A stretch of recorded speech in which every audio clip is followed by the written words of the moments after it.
A USA crime story no one has ever heard before, where a killer murdered a young child. The summer of 2018 in Brookfield was unusually heavy. The heat pressed down on the city streets, carrying a humidity that made the air feel thick and restless. It was a quiet, mid-sized city where life usually moved at a slow, predictable pace. Children played on cracked sidewalks, neighbors waved from porches, and families slipped into familiar routines. On this morning, none could have imagined how quickly innocence would be shattered. In the Thompson household, the day began with an air of normalcy. Laura Thompson kissed her 7-year-old son, Ethan, goodbye as he sprinted toward the small yard at the edge of their property. His laughter, bright and carefree, rang through the quiet neighborhood. Mark Thompson, her husband, checked the mailbox before returning to his morning coffee. It was the kind of calm day that made everything seem safe, almost unreal. Yet beneath the calm, a subtle unease lingered. Laura noticed it first in the way the wind seemed to whisper through the trees, how shadows lingered longer than they should. She dismissed it as summer heat playing tricks on her senses. By late afternoon, the laughter had not returned. Laura called out for Ethan, her voice growing frantic as each second passed. No reply came. Panic set in, gripping her chest like icy fingers. Mark rushed outside, scanning the street, the alleyways, the small park nearby where Ethan often played. Their neighbors, drawn by the growing commotion, stepped onto porches, faces etched with concern. The Brookfield police arrived within minutes. Officer Jameson, a veteran with over 15 years on the force, took charge. "We'll start a neighborhood search immediately," he said. Voice calm yet firm, though his eyes betrayed unease. Brookfield had seen missing children before, but never like this. Usually, they wandered off and were found within hours, scared but unharmed. This felt different. Searches began methodically. Officers canvassed houses, questioned joggers, and checked nearby streets and alleys. Social media posts went live. Missing child, Ethan Thompson, 7 years old, last seen near Brookfield Park. Friends, family, and strangers shared the posts, desperate for news. But as night fell, it became clear that this was no ordinary disappearance. Officer Jameson, reviewing footage from a nearby security camera, froze at a detail most would overlook. A dark figure, barely noticeable, following Ethan's movements. It didn't stumble or rush. It moved with intention, perfectly synchronized with the boy's steps. Something about the timing felt cruel, almost ritualistic. The neighborhood began to change. Streets that had once felt safe now seemed alien. Porch lights stayed on long past bedtime. Parents clutched their children tightly, and every darkened alley looked threatening. Even familiar spaces, parks, sidewalks, and backyards, felt hostile. News outlets picked up the story. On live television, the anchor's voice tried to sound composed. "A 7-year-old boy has gone missing in Brookfield, USA." Grainy footage played on the screen, Ethan running across the park, then vanishing into the evening shadows. Viewers couldn't shake the oddness of it. The swings moved gently in the breeze long after he disappeared, and the shadows stretched unnaturally. Inside the Thompson home, despair took root. Laura and Mark sat huddled in the living room, clutching Ethan's favorite blanket. Each sound, footsteps on the porch, the distant hum of traffic, made their hearts leap. They were trapped in a nightmare that refused to end. Meanwhile, the police discovered more unsettling evidence. Tiny marks on the grass near the park suggested a deliberate path, as if someone had led Ethan somewhere rather than him wandering off by chance. Nothing was random. Each clue indicated premeditation, a mind meticulously planning each moment. As the night deepened, Officer Jameson went over the security footage again. The dark figure was clearer now, not fully visible. Just a shadow, yet deliberate and patient. Every movement of the figure suggested control, calculation, and a chilling awareness of Ethan's actions. It was as if the boy was being watched by something cold and calculating, something with no intention of being seen. The city that had prided itself on safety and routine now felt vulnerable. Parents whispered warnings to their children, strangers eyed each other suspiciously, and the quiet streets of Brookfield seemed to hold their breath. By midnight, Laura and Mark were exhausted, yet unable to sleep. Every phone ring, every knock made their hearts jump. The news, the social media alerts, the police updates, it all blended into a cacophony of fear and anticipation. The first lead came late at night, when a neighbor reported seeing a shadow near the park earlier in the day. It was vague but consistent with the footage. Officer Jameson noted that this figure moved with unnatural precision. It didn't seem human, or at least, it didn't behave as any human they had encountered. Small signs of the abduction's horror began appearing around the neighborhood. Toys left on sidewalks in unnatural positions, doors slightly ajar, faint footsteps in the distance. Nothing confirmed, yet everything suggested the presence of a watcher. Someone orchestrating the terror with deliberate care. Ethan's disappearance sent waves through Brookfield. The park where he had vanished became eerily quiet, a monument to the unseen evil that had taken hold. Neighbors locked doors, drew blinds, and watched shadows with suspicion. Each hour stretched longer than the last. By dawn, the city was changed. Brookfield's streets no longer held the comfort they once had. The summer heat remained, but the atmosphere was heavier, charged with dread. Laura and Mark, emotionally shattered, clung to hope. They knew deep down that what had happened to their 7-year-old son was more sinister than anyone could imagine, and the darkness that had taken him was only beginning to reveal itself. As morning light slowly cut across the streets, one thing was clear: Brookfield would never be the same. The innocence of summer was gone, replaced with a creeping horror that would only grow. And somewhere in the shadows, the figure that had taken Ethan remained, patient and unseen, waiting for the next moment to strike or reveal its intent. The morning sun did little to lift the tension in Brookfield. Streets that had once felt alive now seemed hollow, emptied of laughter and chatter. News helicopters circled above, capturing aerial shots of the city, broadcasting Ethan Thompson's disappearance across every local station. Every reporter framed the story with urgency. A 7-year-old boy vanished without a trace, leaving the city in a state of panic. Inside the Thompson home, Laura and Mark could barely function. Every sound felt amplified: the distant bark of a dog, the creak of a floorboard, even the hum of the refrigerator. Each noise carried a weight of potential horror, as if Ethan's absence had warped reality itself. They followed every update from the police and local news obsessively, clinging to the hope of a breakthrough. Officer Jameson and his team had expanded the search perimeter. Neighborhoods were canvassed, abandoned lots examined, and every park, alley, and wooded area swept for clues. Officers reviewed hours of surveillance footage from stores, gas stations, and homes near Brookfield Park. Something began to emerge, small details most would overlook. A shadow in a grainy security tape, a figure half hidden behind trees, moving with uncanny patience. Nothing overtly violent, nothing easily identified, but unmistakably deliberate. Whoever had taken Ethan knew the city, knew its quiet streets and hidden corners, and had carefully chosen a path that left almost no trace. The community's anxiety grew. Parents began walking their children to school. Neighbors kept vigil by windows, and rumors spread like wildfire. Speculation filled every conversation. A stranger? A pedophile? A family acquaintance? Nothing matched the footage. Nothing explained the precision of the figure's movements, the eerie timing, or the small clues left behind. Meanwhile, the killer's presence became almost palpable. Small items appeared in odd locations. Ethan's favorite toy left on a park bench in the early morning. A shoelace tied in a strange knot on the sidewalk. At first glance, these might have seemed like coincidences. But Officer Jameson had seen patterns before. The spacing of objects, the path through shadows, they suggested careful planning, almost a ritualistic mindset. By the third day, investigators had begun mapping the figure's likely route. Starting from the park, it traced a path through quiet neighborhoods, then across the city's industrial edge, finally reaching areas less traveled. The desert outskirts, sparsely wooded sections, and the forgotten alleys between apartment blocks. Each location hinted at someone familiar with both the city and its outskirts, someone who could navigate these spaces without drawing attention. That evening, Jameson returned to the Thompson household. Laura and Mark barely noticed his entrance. They were sitting together, staring at Ethan's empty room. The walls, filled with toys and photographs, seemed to mock the absence. "We're doing everything we can," Jameson said, his voice steady but grim.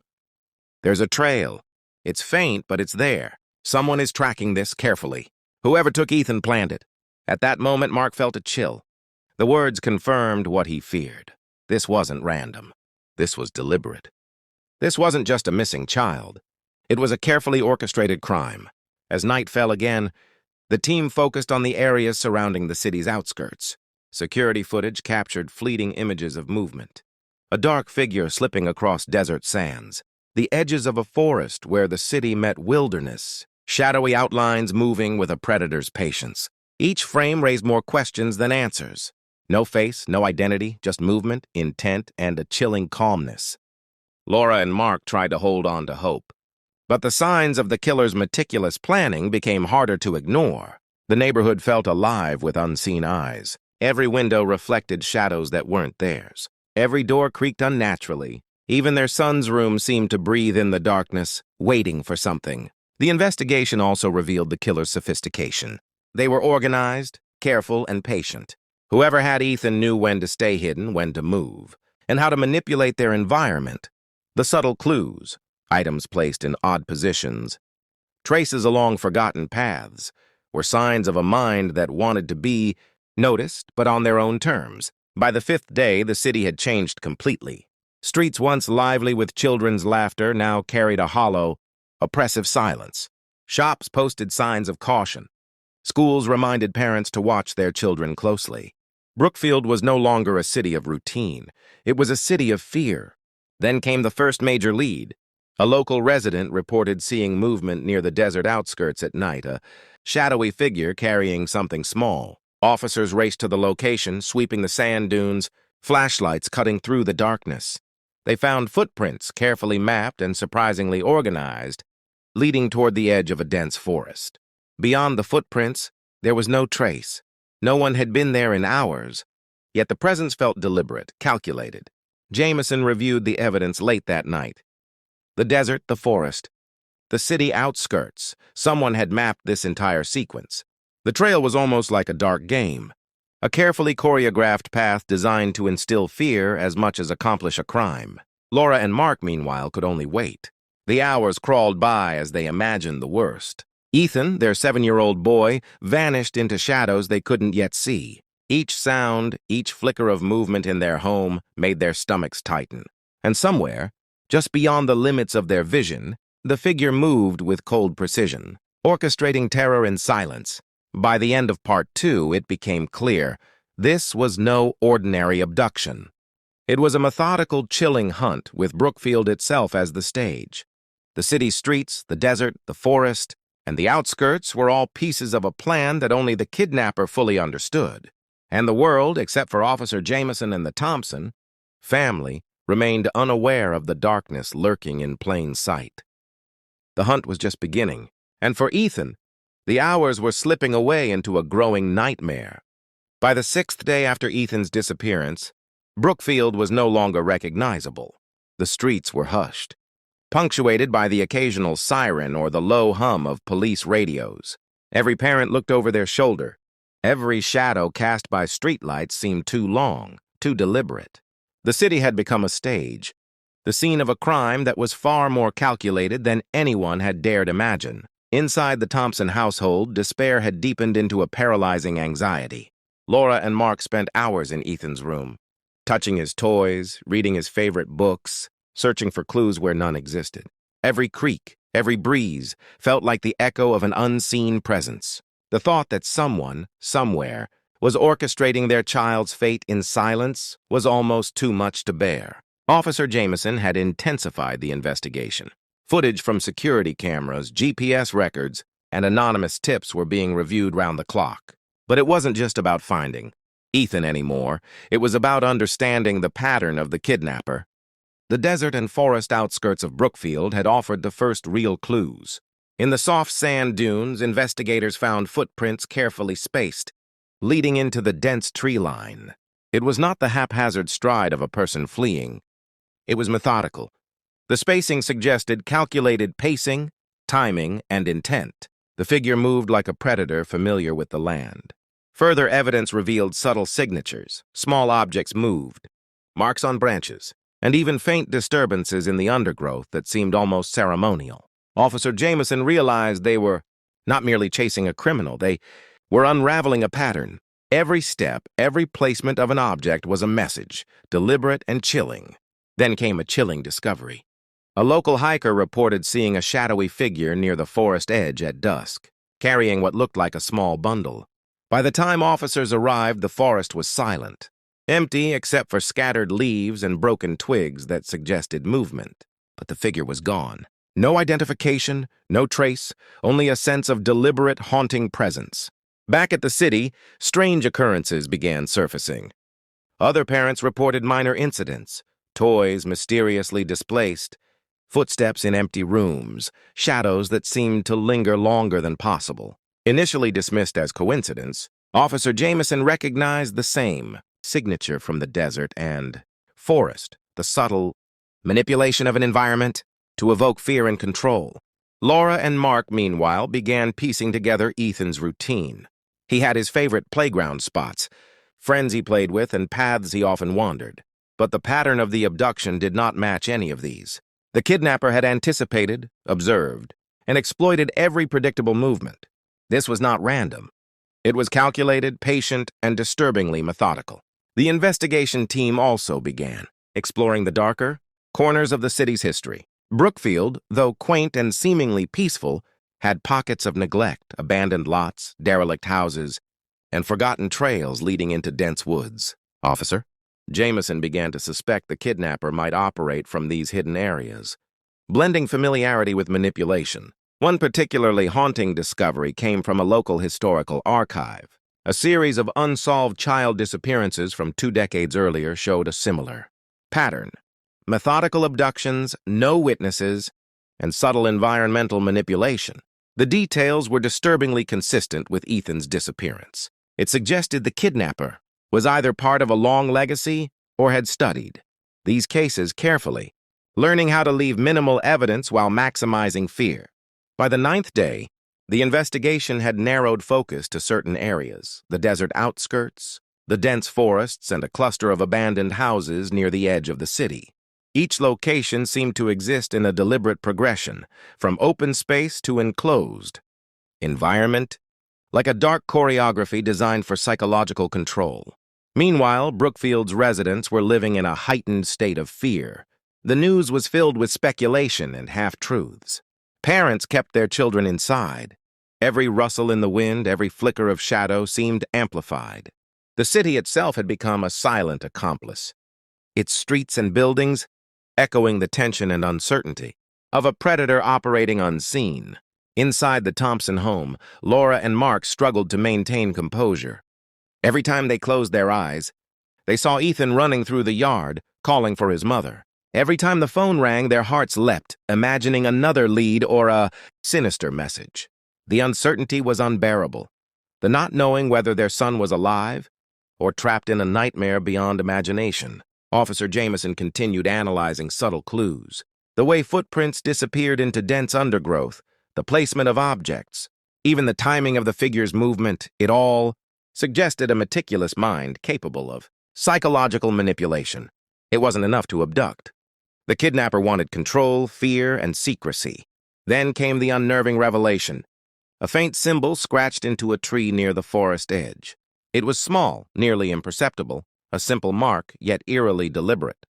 It matched nothing in Brookfield's known criminal records, but suggested a ritualistic or personal significance. Officer Jameson cataloged it, sensing it could be the key to understanding the kidnapper's mindset. That night, a chilling wind swept through the Thompson household. Laura and Mark sat holding each other, trying to imagine where their 7-year-old son might be. The fear of the unknown, of a mind capable of orchestrating such horror, pressed down on them. Every noise, the hum of the refrigerator, the creak of the floor, the distant bark of a dog, felt like a message from the darkness that had taken their child. By the 10th day, the city had begun to whisper.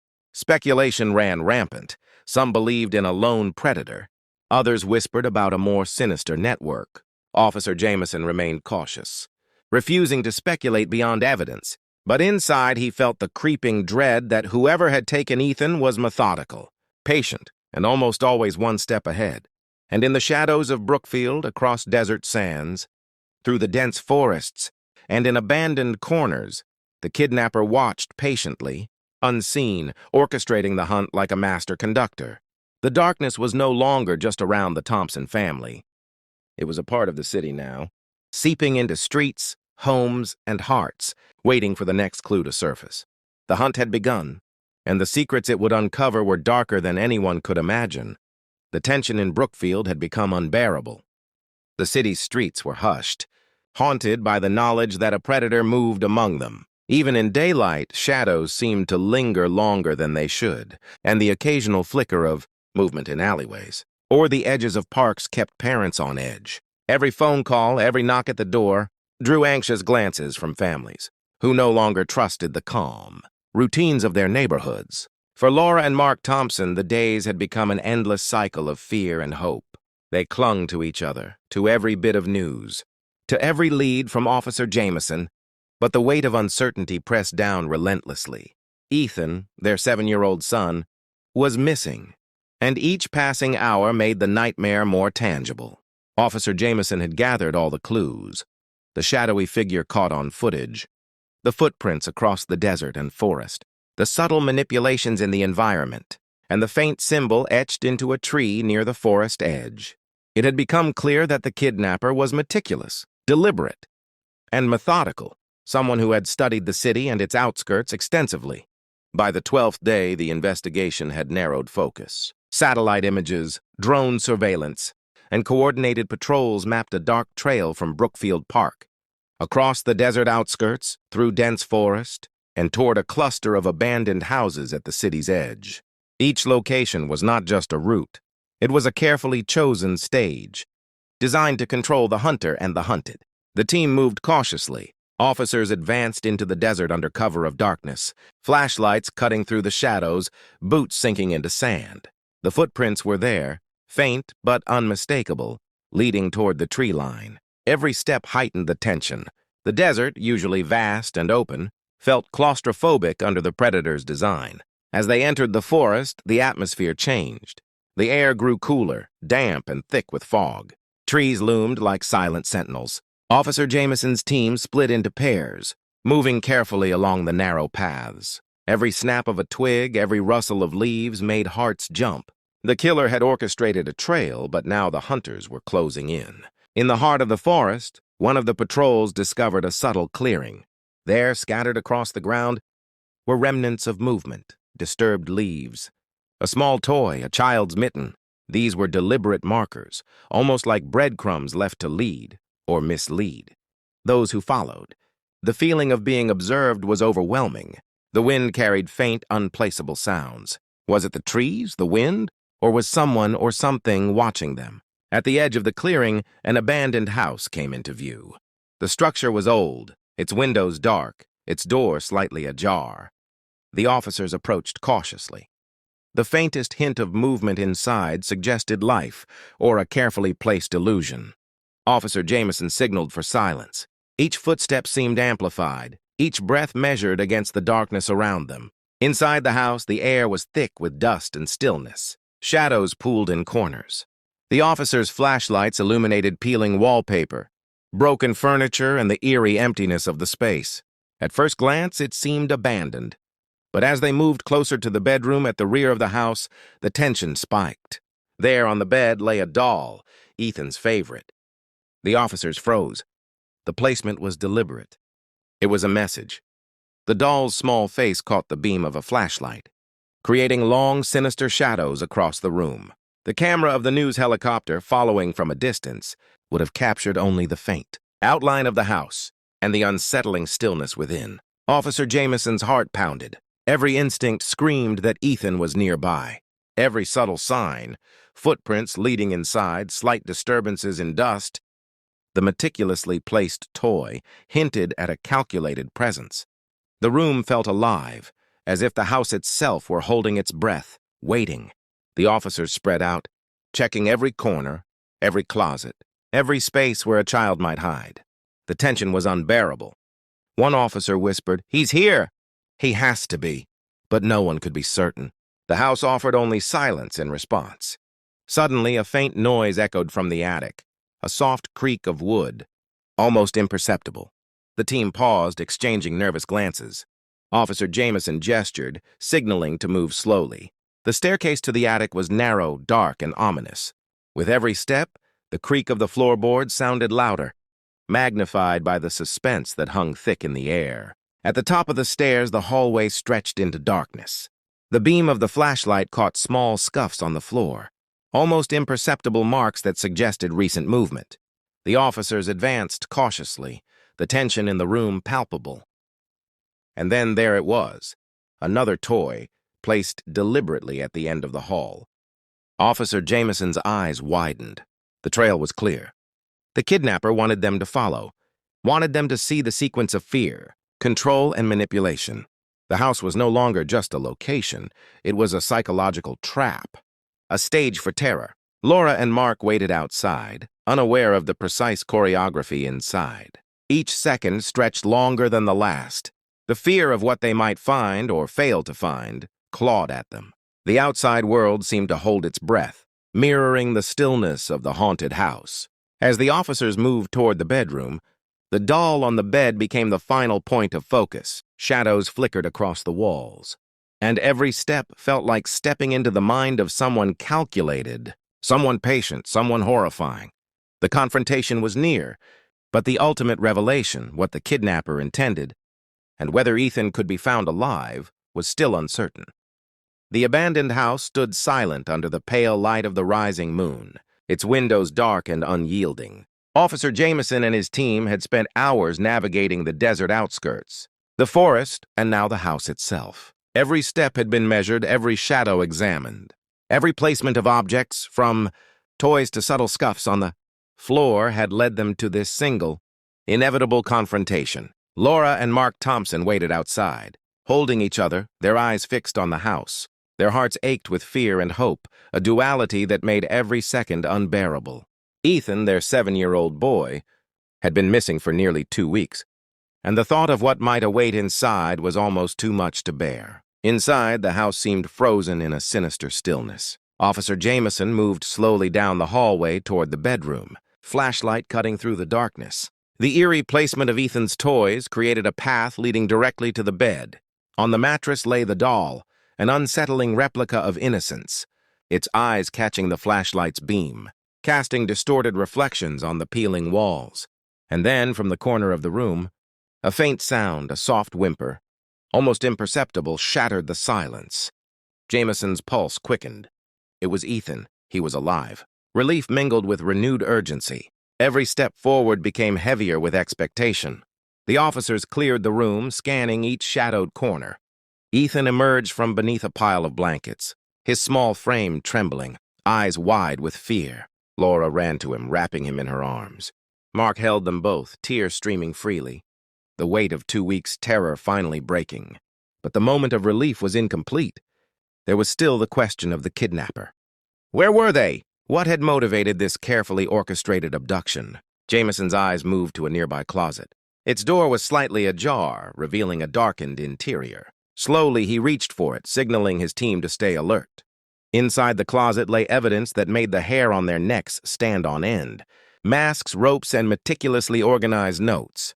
The notes revealed a chilling obsession, detailing patterns of movement through the city, desert, and forest, almost as if the kidnapper had studied Ethan's routines for weeks.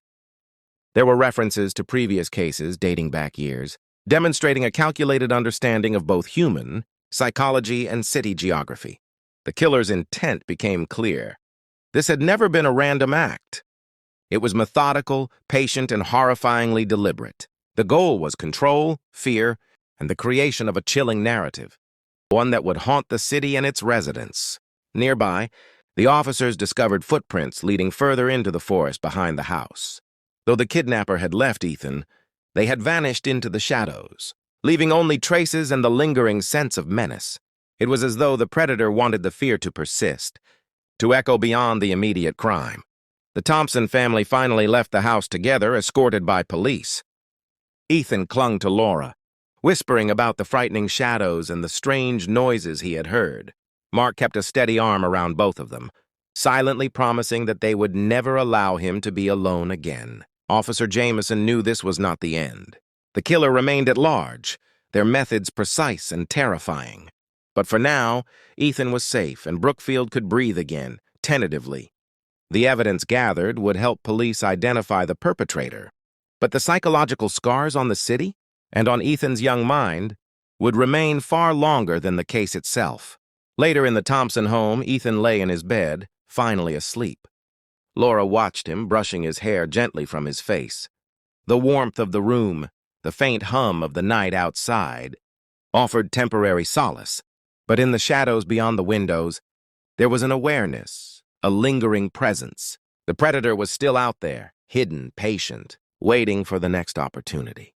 Brookfield would recover in time, but it would never forget the terror of those 2 weeks. And the story of Ethan Thompson, the 7-year-old boy who vanished and returned from the brink of horror, would become a cautionary tale, whispered among the city's residents for years to come. The truth had been revealed, but the darkness behind it remained, a reminder that evil often moves unseen, orchestrating terror with patience, precision, and a chilling sense of purpose.